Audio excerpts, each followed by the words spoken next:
Welcome to Go with the Flow. It's Vernetta Lopez, your daily company, and I'm very, very excited because today, Monday, 19th January, is a date we've all been looking forward to.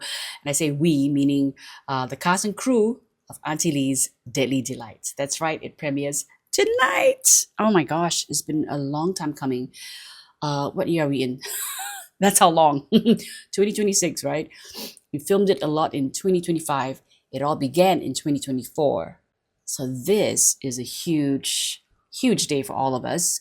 And it's also the best day to watch the premiere of Aunty Lee's Daily Delights because it's also National Popcorn Day and National Black Diamond Month. I think it's perfect. The timing is amazing. I can't believe it. When I found out, I was like, what? I'll tell you why, okay? But first, a little background on Aunty Lee's Daily Delights. What was it about? Okay, it is brought to you by MediaCorp and Wayu Films. 10 writers who put a lot together. My goodness. 5 or 6 directors. I'm losing count. Fantastic crew. And it's 90 episodes. Yeah. So Monday to Thursday, every day, pretty much 8:30 p.m. you'll get an episode. It's a light drama. It's about an auntie who owns a Peranakan restaurant. She's a restaurateur. As a restaurant owner, you are a restaurateur.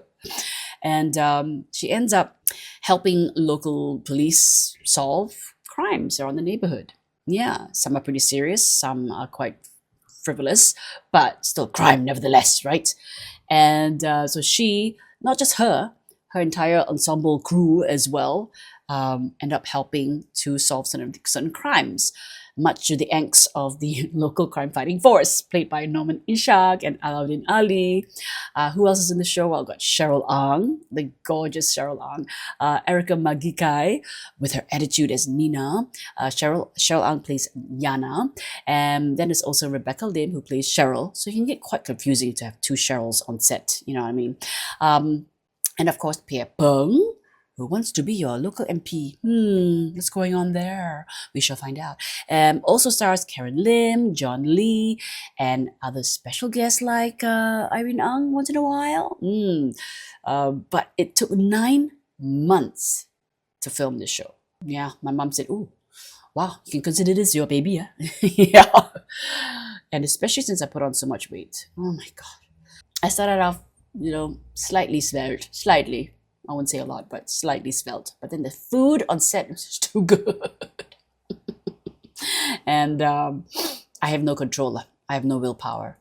How do you turn down chicken rice or lontong or mee goreng or I don't know. It's all kinds of good stuff on set.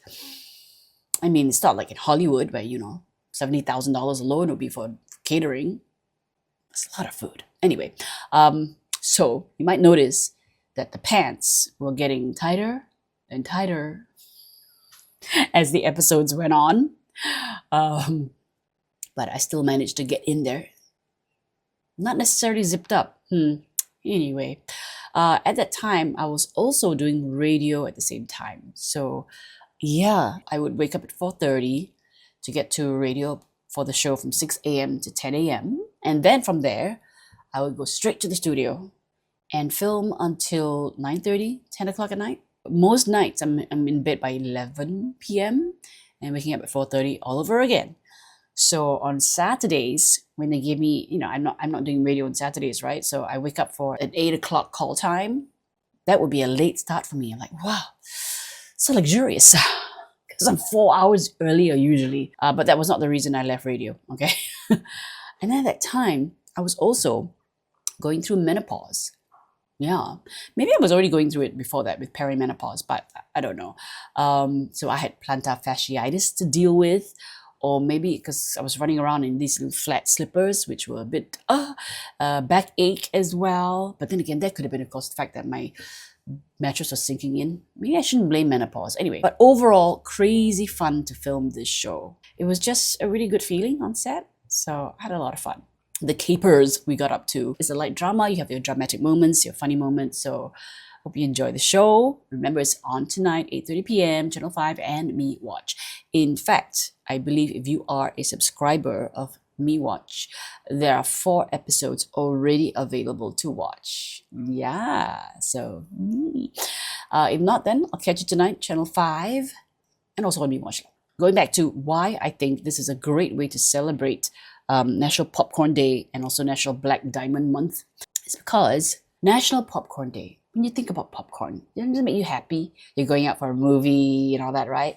But it made the Aztecs very happy as well, because in the 16th century, Aztecs used popcorn in their headdress during ceremonies honoring Tlaloc, their god of maize and fertility.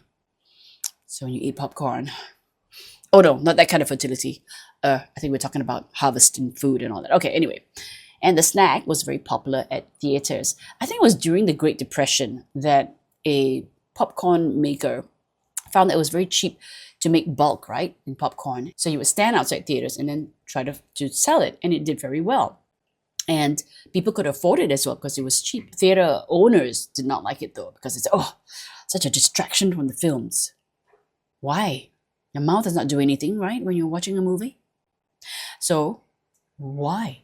Anyway, their minds eventually changed though, because in 1938, a Midwestern theater owner named Glen Dickinson Sr, what the Dickens? He actually installed popcorn machines in the lobbies of his Dickinson theaters.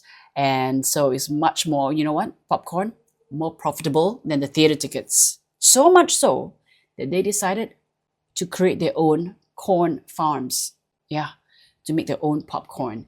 And that helped to keep ticket prices down and keep the theaters alive. So popcorn, such a big part of the theater's success, besides the films themselves, of course. And so popcorn soon spread. And today, Americans consume 13 billion quarts of popcorn a year, more than any other country in the world. Wow. Okay, so that's popcorn. The other thing is National Black Diamond Month. Why is it so the perfect time to celebrate and watch Aunty Lee's Deadly Delights tonight? Because, first of all, the Black Diamond, by the way, is celebrated every January. This month, Feng Shui modern grandmaster and jewelry designer Carol Shoshana said, okay, let's make this, a month to celebrate, because she said the black diamonds represent the reflecting stones she saw in the mountain streams as she walked with her master and learned valuable lessons. And the black diamond emerged from something called cracked ice, which is about finding breath and energy. And so you celebrate by thinking of your dreams and desires. May you find peace and harmony and purpose in your life. And what is a black diamond? Well, it's one of the toughest forms of natural diamonds. Were first found in the Chapada Highlands of Brazil, where they were called carbonado, not carbonara. Why is it a perfect fit, these two celebrations for the premiere of Aunty Lee's Deadly Delights? Well, it's premiering today, January, and you can eat popcorn because that's what you do when you watch something fun. And the show features Buah Keluak, the Indonesian seed, you make curry with, right? And it's a very Peranakan dish. And the seed is affectionately called the Black Diamond. And it's Black Diamond Month. We celebrate. And then the show's in January. And January is when we celebrate Black Diamond Month. It's just perfect. Oh my gosh. It's a kismet. It's Buah Keluak in the first episode as well. I'm going to have to wear a Buah Keluak necklace. So enjoy the show. It's tonight, 8:30 p.m. Basically every Monday to Thursday on Channel 5 and Me Watch. Aunty Lee's Deadly Delights. I'm going to go eat some Buah Keluak now. Oh, and please like, share, and subscribe and put on your notifications. Okay, thanks.